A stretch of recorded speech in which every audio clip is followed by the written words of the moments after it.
See, once we have found out all these details, L, M and the length and all of the pins for each of the elements, now let us write the element stiffness matrix for all the three elements now, because finally we need to find out the, you can say, global stiffness matrix. See here, now first let me write element stiffness matrix. See, in the last class I have already told you, in the general the element stiffness matrix is written as AE EE upon LE into bracket L LM LM M square. Here it is all minus L minus LM minus LM minus M square. Here also minus L minus M minus LM minus LM minus M square, and again here it is positive, that is LM and M square. This is how we need to write for each and every element. So obviously first let me take for the first element where the direction cosines are 1 and 0. So when I consider this, I will consider this as K1 for element number 1. Area is given 1500 millimeter square, and 2 into 10 raised to 5 is going to be my, you can say, Young's modulus, and the length of the element is 0. So therefore, look at this here. If you, for your convenience, you can write this as L and M. It is this one. So L square is also 1, LM is 0, M square is also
L square will come 0.5.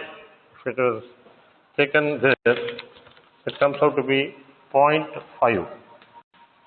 M square also comes out to be 0.5, but LM comes out to be minus 0.5 because this is negative and this is positive. So therefore, if you multiply both of them, it is coming minus 0.5. So therefore, the entries are, this is 0.5, minus 0.5, minus 0.5 and 0.5, minus 0.5, 0.5, 0.5, minus 0.5, minus 0.5, minus, this is going to be plus 0.5, this is plus 0.5, minus 0.5, this is 0.5, minus 0.5, this is going to be, yes, minus 0.5, 5 and 0.5. This is what you are going to get this.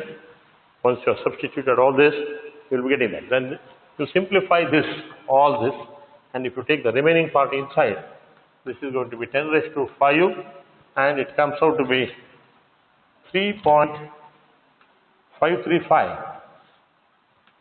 This one. Minus 3.535, minus 3.535, 3.535, minus 3.535, 3.535. This is 3.535 minus 3.535. If you just take the same thing here, minus 3.535, 3.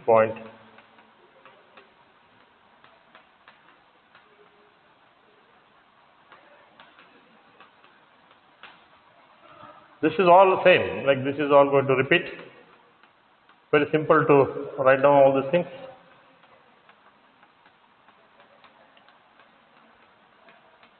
See, if you look at this second element, connectivity, so see here, you have what you have taken is 2 and 3. You have taken, this is going to be Q3, Q4. This is going to be Q5, Q6. This is the second element, what you have taken. So obviously the order is 3, 4, 5, 6. So you have to take 3, 4, 5, 6. 3, 4, 5, 6. This is very useful for our global assembly. That the connectivity is going to be very, very important for us. Similarly, if you look at this, K3 is very, very simple. Everything is remaining same. So therefore, I will not waste my time. Directly I will write this is going to be 3.535. Everything comes out to be positive here. 3.535, 3.55. See here all the 4 elements are going to be positive. So therefore all these remaining 4 elements are going to be negative only.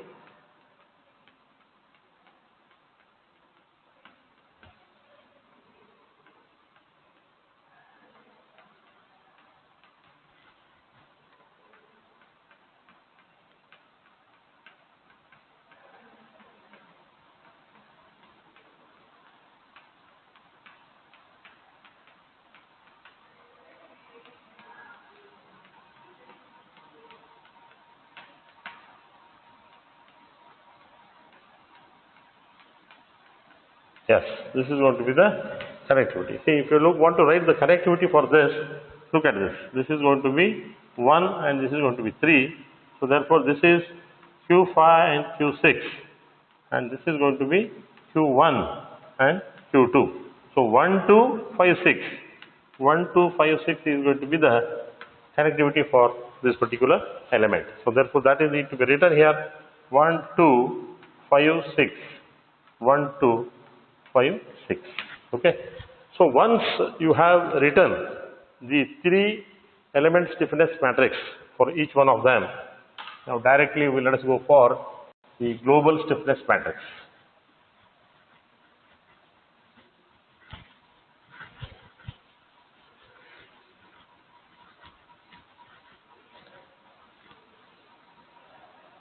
Okay.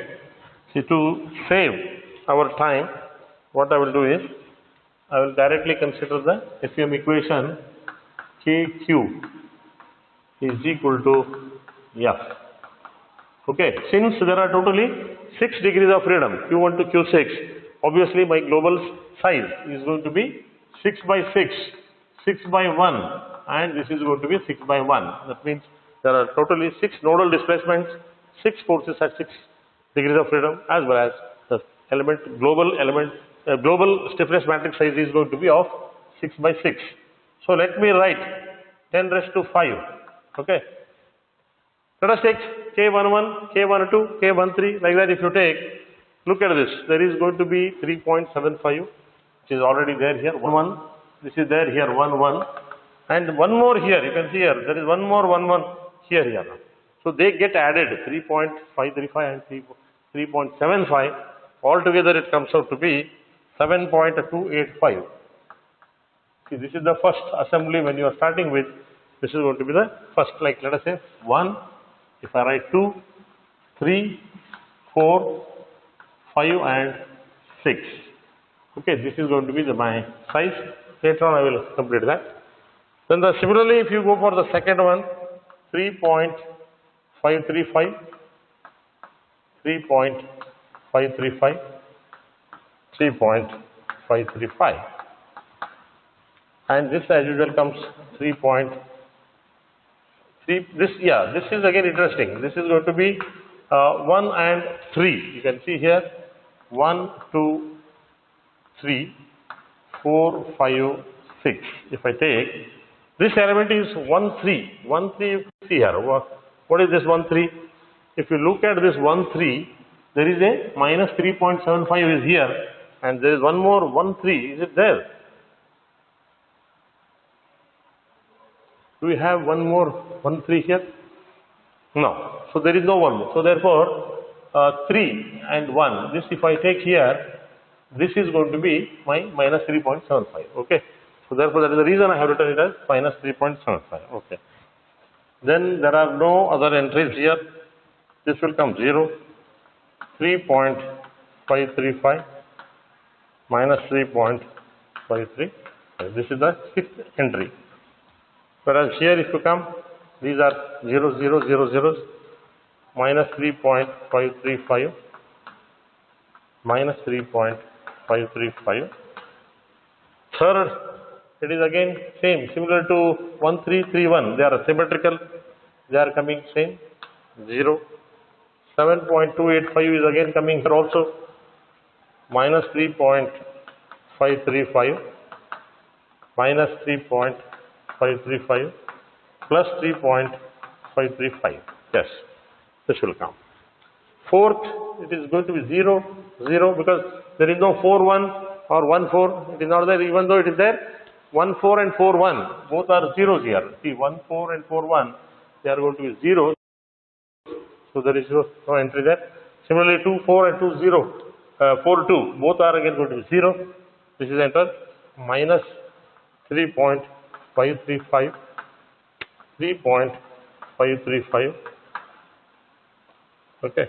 This is 3.535 minus 3.535.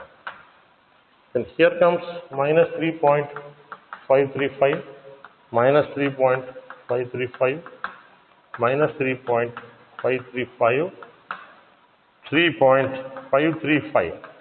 Yes, if you look at this 5, 5, there are two 5, 5s. You can see here there is one 5, 5 here and there is one more 5, 5 here. So once again they get added and the same thing you will get now. This will be 7.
minus 5.3, 3.535, 7.071, 0, 3.535, 0, 7.071.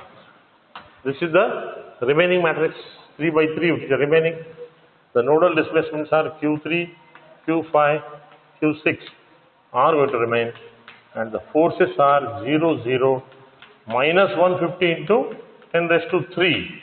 This will be the final leftover equation, and you have to solve by using any of the techniques like Gaussian elimination techniques or with the help of your calculator if it is possible. So please calculate Q3, Q5, Q6. After I have calculated, what I am getting is this comes out to be 2.2 mm, 0.1 mm, and this comes out to be 0.312 mm. See, this is how you are going to get the, you can say, nodal displacements, 3 nodal displacements. So therefore, the total global nodal displacement is going to be 0, 0, Q3 is going to be 0.2, Q4 is 0, and Q5 is 0.1, and Q6 is 0.312 transpose mm. Because it is a column matrix, it is a 6 by 1 column matrix. Though I have written it in a row form, with the help of the transpose, I can reduce it to a row matrix. So our objective is confirmed, that is, I have now got all the displacements now.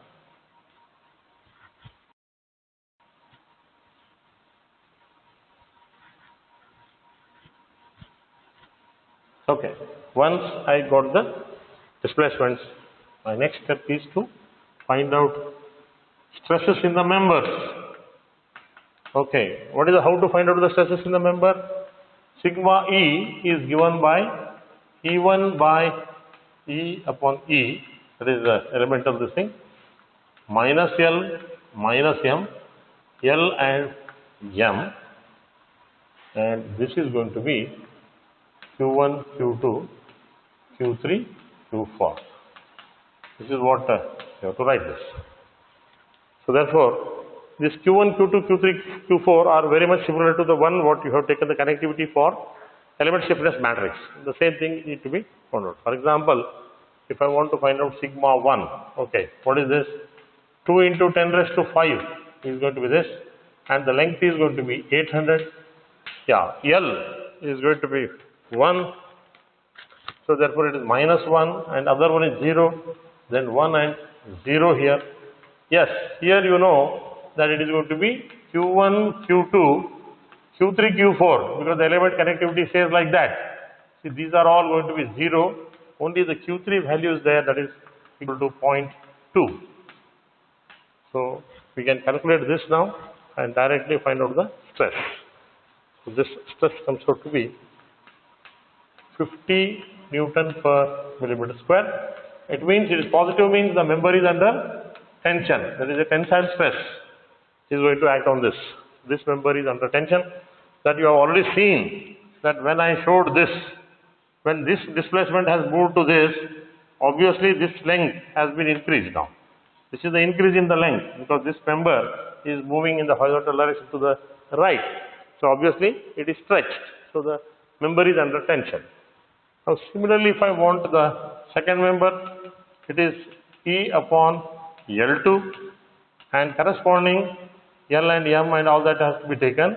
Now the most important part here is you have taken from here to here, so that is Q3, Q4, Q5 and Q6. This is the arrangement you have taken. So therefore this will become 2 into 10 to 5 upon, what is the length? 565.68.